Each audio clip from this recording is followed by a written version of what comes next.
আজকে দুপুরে সবজি খিচুড়ি রান্না করলাম, সাথে ছিল ইলিশ মাছ ভাজা, পটল ভাজা আর ছিল বেগুন ভাজা। আর এখানে আমার গাছ থেকেও কিছু সবজি নিয়েছিলাম। তো খিচুড়িটা অনেক বেশি মজা হয়েছিল। শীতের দিনে খিচুড়ি একটু বেশি ভালো লাগে। সো হ্যালো এভরিওয়ান, আসসালামু আলাইকুম, welcome back to my another blog. আশা করি সবাই ভালো আছেন। আলহামদুলিল্লাহ আমিও ভালো আছি। তো আজকের ভিডিওটা সকাল থেকেই শুরু করতেছি। তো আজকে সকাল সকালে একটু রুটি বানিয়ে নিয়েছি, সাথে চা ছিল আর ছিল ডিম ভাজা। তো সকালে নাস্তা শেষ করে ভাবলাম যে কি রান্না করব। সকাল থেকে একদমই কারেন্টও ছিল না, যেহেতু আমি রাইস কুকারে রান্না করি তো তাই আর ভাত রান্না করলাম না। তো ভাবলাম যে একটু খিচুড়ি রান্না করে নেই। তো এখানে এই যে ছোট ছোট ইলিশ মাছ ছিল, ওই মাছগুলো আমি 4 পিস ভিজিয়ে নিচ্ছি, কারণ আমরা 4 জন মানুষ, তাই 4টাই ভিজিয়ে নিচ্ছি। 4টা ইলিশ মাছ খুব সুন্দর করে ভেজে নেব। তো চলে আসলাম ছাদে এসে আমার গাছ থেকে একটু সবজি নিলাম। তো অনেকদিন যাবত ভাবছিলাম যে এই সবজিগুলো দিয়ে একটু কিছু রান্না করে খাবো। তো আজকে খিচুড়ি রান্না করার জন্য শুধুমাত্র 2টা নিয়ে গেলাম, বেশি নিলাম না, কারণ একটু রান্না করে খাবো তাই আমি বেশি নিলাম না। সকালবেলা যেহেতু ওয়েদারটা খুবই সুন্দর, রোদ্র উঠে গেছে, 2টা নেওয়ার পরও 4টা থেকে যাবে। তো আমি একটা রেখে দেবো বিচি করার জন্য, আর 4টা একদম নিয়ে আমি রান্না করে খাবো পরে এক সময়। তো চলে আসলাম, এসে সবকিছু গুছিয়ে নিয়েছি। এখানে পটল, মিষ্টি কুমড়া আর সেই সবজিটা আমি একটু কেটে নিয়েছিলাম। আর এটা ছিল বরবটিগুলো খুব সুন্দর মোটা মোটা ছিল, খুব সুন্দর। তো এখানে আমি খুব সুন্দর করে ডালটা একটু কষিয়ে নিয়েছি। তারপর ডালের সাথে আমি সবজিগুলো দিয়ে খুব ভালো করে একটু ভেজে নেব। তো সমস্ত মশলাগুলো এখানে আমি দিয়ে দিয়েছি। তারপর এগুলো দিয়ে খুব ভালো করে একটু কষিয়ে নিচ্ছি। ভালো করে কষানো হয়ে গেলে দিয়ে দিলাম পোলাওয়ের চালগুলো। তো পোলাওয়ের চালগুলো আমি একদম আধা ঘন্টা আগে ধুয়ে রেখে দিয়েছিলাম। তো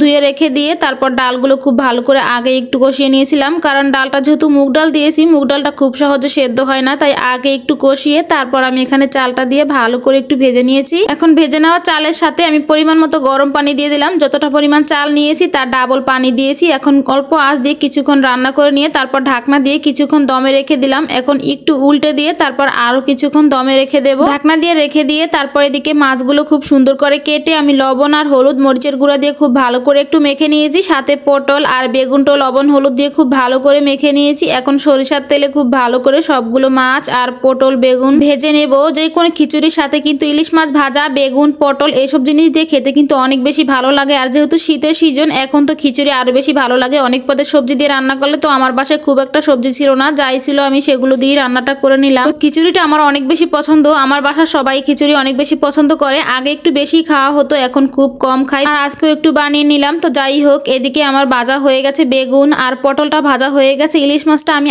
আর একটু কড়া করে ভেজে নেব, আর একটু উল্টে পাল্টে ভেজে নেব একটু কড়া করে, তাহলে একটু খেতে ভালো লাগবে, তার জন্য একটু কড়া করে নিচ্ছি। আর যেহেতু আমার বড় বাবা ছোট বাবা দুজনেই খাবে, তাই একটু কড়া করে নিলে কাঁটাটা আর ওদের মুখে বাজবে না। তো আমি একটু ভিডিও করার জন্য একটু সাজিয়ে নিয়েছিলাম। তো বড় বাবাকে খেতে দিলাম এটা। তো আমার ছোট বাবা বলছিল যে আমি এইভাবে খাবো, তো ছোট একটা বাটি দিয়ে ওকে প্লেটে এইভাবে একটু সাজিয়ে দিয়েছিলাম। এইভাবে কখনো সাজিয়ে গুছিয়ে খাওয়া হয়নি, যেহেতু ফেসবুক পেজের কারণে ভিডিওটা সুন্দর করে করার জন্য একটু সাজিয়ে নিয়েছিলাম। তো যাই হোক, খিচুড়িটা যেহেতু অনেক বেশি মজা হয়েছিল, যখন আমি এডিট করতে বসলাম তখন দেখে আমার আবারও খেতে ইচ্ছে করতেছিল। মতো খিচুড়ি খেতে পছন্দ করেন কে কে অবশ্যই কমেন্ট করে জানাবেন। আর আমার রান্না আর ভিডিওটা কেমন হয়েছে সেটা অবশ্যই কমেন্ট করে জানাবেন। আমার বাবা দুটার জন্য অনেক বেশি দোয়া করবেন সবাই। আর আজকের মতো ভিডিওটা এই পর্যন্তই। সবাই ভালো থাকবেন, সুস্থ থাকবেন। আল্লাহ হাফেজ, আসসালামু আলাইকুম।